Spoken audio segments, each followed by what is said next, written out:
SMASH stands for single malt and single hop, and it's probably the best way to showcase a particular ingredient. It's the most simple recipe, and everything you taste, you know exactly where it's coming from. In this beer, I want to showcase Cascade Hops, which is what I grew in my backyard this past year and harvested this past fall.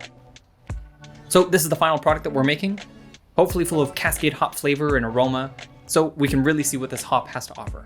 Before we get started, don't forget to hit like, subscribe, and the bell icon so you can get the next video. Let's do it. SMASH IPA with homegrown Cascade hops. Now, Cascade is a great hop. It's got hints of spicy, citrus, and grapefruit. You can use it for bittering or aroma. It's a popular choice for American IPAs. Overall, just really great. When you're growing your own hops, you're basically placing an advanced order on a large quantity of hops to be delivered in bulk every harvest season. Anyone looking to grow their own hops and who likes drinking IPAs, you can't go wrong with Cascade. So 4 months ago, I harvested my hop crop, dried them out a little bit in the oven, not too much, and packaged them in 1.5 pound bags. My kegs were full at the time, so I couldn't brew with them fresh right away, so I just put them in the freezer. Fast forward to brew day, and it seems fitting to be brewing with Cascade hops in traditional Cascade region weather. So let's get started. First ingredient is I've got a yeast starter with Imperial A07 flagship, which is crisp, clean, good for American pale ales and IPAs. Hopefully this will be something that'll let the hops be the feature ingredient. Next up is 12 pounds of pale malt, and that's the whole grain bill since it's a smash. And then for hops, we're gonna do 3 of those 1.5 pound bags. Now, since I didn't use a dehydrator, a bunch of that weight is gonna be just water weight. And I don't really know what my alpha acid percentage is for my hops.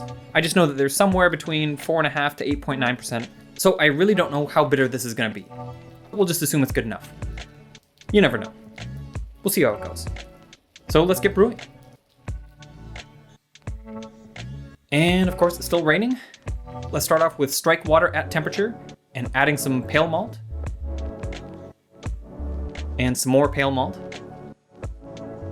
And some more pale malt. Get it all mixed up thoroughly.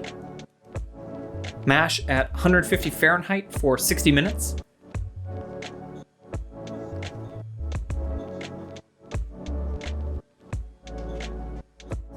One hour later, lift, drain, and sparge 3 gallons at 170 Fahrenheit, or 11.4 liters at 76.6 Celsius.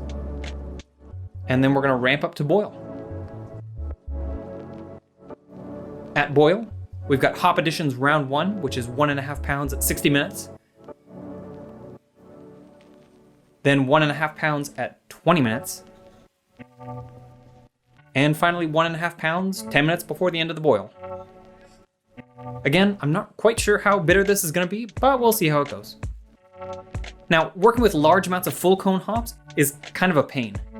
Definitely recommend using a mesh bag, and then just be prepared for a hassle when trying to get your wort chiller underneath all those hops. You also lose a bunch of wort when you dump out the saturated hops, something that doesn't really happen nearly as much with pellet hops. For Imperial A07 flagship yeast, the target cool down temperature is about 68 Fahrenheit, 20 Celsius. So we'll cool down to that. Then transfer to the fermenter.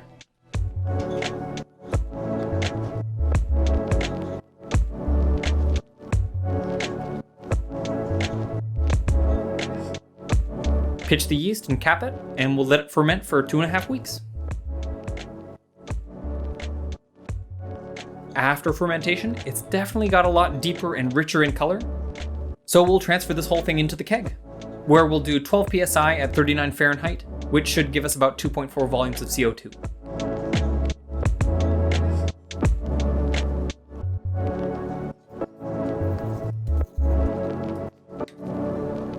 Original gravity was 1.052, and final gravity is 1.004, which gives us an alcohol by volume of 6.3%.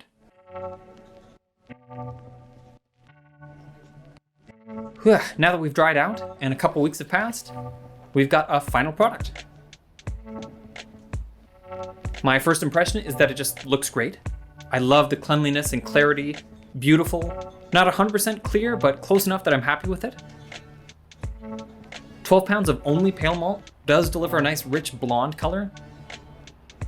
Good head retention. I just pulled this from the draft and it's looking great. Aroma. Definitely notes of hoppiness and citrus, not too big though. So let's taste it.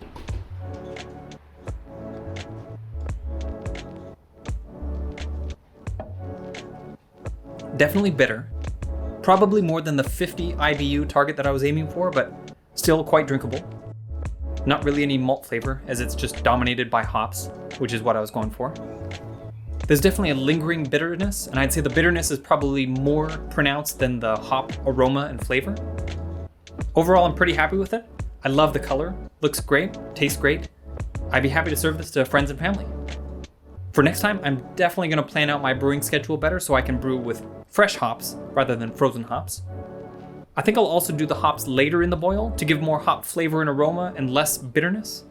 And I'll probably also do some dry hops just to give it a bigger, undeniable Cascade aroma. So that's it. Subscribe and hit the bell icon if you like this video. We'll brew another one in a couple weeks. Until then, cheers.